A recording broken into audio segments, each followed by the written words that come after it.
ఎవరైతే కవిత ఉన్నారో కవిత పవన్ రెడ్డి అనే వ్యక్తితోని ఇన్స్టాగ్రామ్ లో పరిచయం పెంచుకొని ఇన్స్టాగ్రామ్ పరిచయం కాస్త లేచిపోయేదాకా వచ్చింది.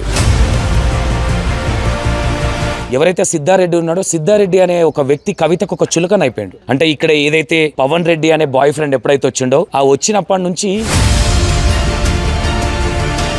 అక్రమ సంబంధాలు పెట్టుకొని ఈ విధంగా జీవితాలను ఖరాబ్ చేసుకున్న వాళ్ళు ఎంతో మంది. Hi hello welcome to V9 TV. నేను మీ సంతోష్. సంగారెడ్డి జిల్లా జహీరాబాద్ ఏదైతే ఇష్యూ ఉందో బాయ్ ఫ్రెండ్తో లేచిపోయిన ఇష్యూ, హస్బెండ్ మర్డర్ చేసిన ఇష్యూ ఏదైతే ఉందో వాళ్ళ ఇంటి ముందే ఉన్నాం మనం.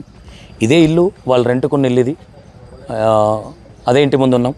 ఇక్కడే ఉండేవాళ్ళు. వీళ్ళ చాట్ బండి వచ్చేసి ఇక్కడ నుంచి ఒక 200-300 మీటర్ దూరంలో వీళ్ళ చాట్ బండి కూడా ఉంటుంది. వీళ్ళు కింద గ్రౌండ్ ఫ్లోర్లోనే ఉండేవాళ్ళు ఈ కవిత అండ్ సిద్ధారెడ్డి వాళ్ళు అని చెప్తా ఉన్నారు ఇక్కడ.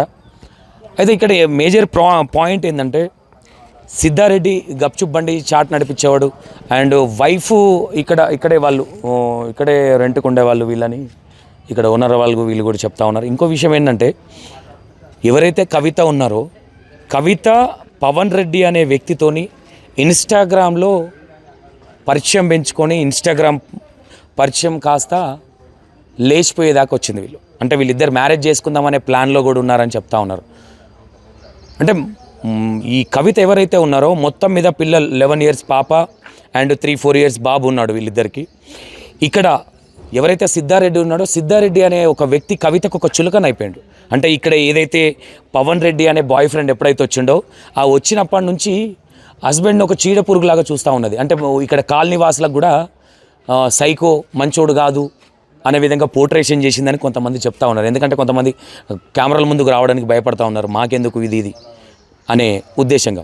ఇక్కడ చూస్తూ ఉంటే మొత్తం మీద అంటే సిద్ధారెడ్డి చేసింది తప్ప అసలు ఏమనుకోవచ్చు. అంటే ఇలాంటి అక్రమ సంబంధాలు పిల్లలు పుట్టిన తర్వాత పిల్లలు అయిన తర్వాత అక్రమ సంబంధాలు పెట్టుకొని ఈ విధంగా జీవితాలను ఖరాబ్ చేసుకున్న వాళ్ళు ఎంతోమంది. ఇది వెలుగులోకి వచ్చింది ఓన్లీ కవిత సిద్ధార్థ రెడ్డి ఇష్యూ, పవన్ ఇష్యూ. కానీ వెలుగులోకి రాని ఇష్యూలు ఇంకెన్ని ఉన్నాయో ఒకటి ఆలోచించాలి ప్రతి ఒక్కరు.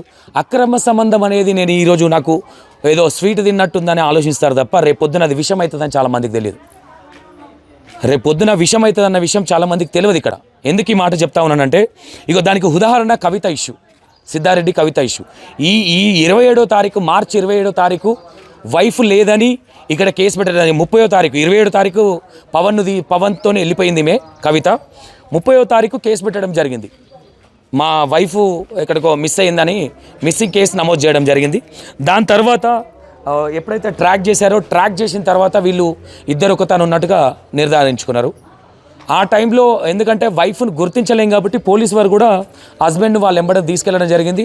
ఆ మధ్యలో ఎక్కడో డ్రింక్ అంటే కూల్ డ్రింక్ కావచ్చు, టీ తాగే సందర్భంలోనే ఏదైతే ఉందో కొనుగోలు చేసిండని చెప్తా ఉన్నారు. ఆ మధ్యలో అంటే ముందే సిద్ధారెడ్డి ఎవరైతే ఉన్నారో ముందే ప్లాన్ వేసుకున్నాడా, ఎట్లకైనా పరువు తీసింది ఈరోజు. ఎందుకంటే ఇక్కడ గప్చుప్ చాట్ తినడానికి వచ్చిన వాళ్ళకి చాలామందికి సిద్ధారెడ్డి అనే వ్యక్తి తెలుసు. రెడ్డి చాట్ అని ఉంది అక్కడ, అది కూడా మీకు చూపించే ప్రయత్నం చేస్తా.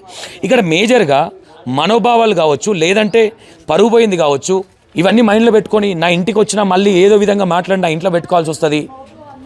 ఇక ఏమన్నా కానీ నేను జైలుకి పోయినా పర్లేదు, నా పరువు తీసిందన్న ఇంటెన్షన్తోని తీసుకోవడం జరిగిందా? మరి పోలీస్ వారు కారులో ఉన్నప్పుడు పోలీస్ వారు గ్రహించలేదా? అంటే అగ్రెసివ్గా ఉన్నాడు, మరి ఏమన్నా అనుకోరాని సంఘటనలు ఇలాంటివి ఏమైనా జరుగుతాయి అని గ్రహించలేకపోయారా పోలీస్ వారు? ఏమనుకోవాలి ఇది? మొత్తం మీద గొంతులో కత్తి కవిత గారిని హతమార్చడం అయితే జరిగింది. నిన్న అంత్యక్రియలు జరిగినాయి. వాటెవర్ ఏదైనా సరే ఈ అక్రమ సంబంధాలు అనేది తరచుగా అంటే మొత్తం మీద ఏ ఇష్యూ చూడు లేడీస్ హస్తమే ఉంటుంది బ్యాక్ సైడ్. ఈరోజు కవిత తీసుకున్న గొంతులో కవితనే పడింది అనుకోవచ్చా? రైట్. గప్చుప్ బండి కూడా చూపించే ప్రయత్నం చేస్తా. ఎవరైతే సిద్ధారెడ్డి ఎక్కడైతే చాట్ బండి నడిపిస్తూ ఉన్నాడో అది కూడా చూపించే ప్రయత్నం చేద్దాం. ఇక్కడే ఇదే ఫస్ట్ ఫ్లోర్లో వాళ్ళు, ఇగో కింద గ్రౌండ్ ఫ్లోర్లో వాళ్ళు ఉండేవాళ్ళు. ఇక్కడ ఏదైతే గ్రౌండ్ ఫ్లోర్ ఉందో ఇక్కడే ఉండేవాళ్ళు వాళ్ళు. ఇదే ఇల్లు కదా తల్లి, ఇదే ఇంట్లో ఉండేవాళ్ళు. ఇగో ఇది లాక్ వేసారు కాబట్టి ఈ ఇల్లా అవతల ఇల్లా ఇదే కదా, ఇదే ఇంట్లో ఉండేవాళ్ళు. వాళ్ళు లాక్ వేయడం జరిగింది. అండ్ ఇది తాళం ఉంది. అండ్ ఇదే ఇంట్లో రెంట్కు ఉండేవాళ్ళు వాళ్ళు. మొత్తం మీద అయితే ఈరోజు హస్బెండ్ అయితే వైఫ్ని అయితే పొట్టన పెట్టుకోవడం జరిగింది. మొత్తం మీద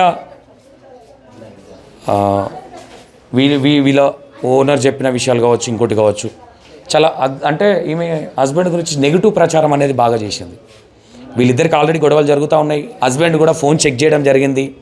ఫోన్లో ఇంకా ఎప్పటికీ ఫోన్లోనే మాట్లాడుతూ ఉంటుంది కాబట్టి ఎవరితో మాట్లాడుతుందని అనుమానం కంపల్సరీ ఏ హస్బెండ్కైనా వస్తుంది. కాబట్టి ఆల్రెడీ ఒక క్లారిటీ ఉంది, ఎవరితోనో ఇల్లీగల్ ఎఫ్ఐఆర్ పెట్టుకుంది. కవిత ఎవరితోనైతే పవన్ రెడ్డి ఎవరైతే ఉన్నారో పవన్, అతనితో ఇల్లీగల్ ఎఫ్ఐఆర్ అన్న clarity already Siddhartha Reddy clarity ఉంది. కాబట్టి ఈ అగత్యానికి పాల్పడ్డాడు అనుకోవచ్చు. రైట్, ఒకసారి సిద్ధార్థ రెడ్డి చాట్ బండ్ ఎక్కడైతే ఉందో అక్కడికి వెళ్ళి కూడా చూపించే ప్రయత్నం అయితే చేద్దాం. రైట్, చూద్దాం. ఇక్కడ ఏదో మాట్లాడుతూ ఉన్నారు, ఒకసారి వాళ్ళతో మాట్లాడే ప్రయత్నం.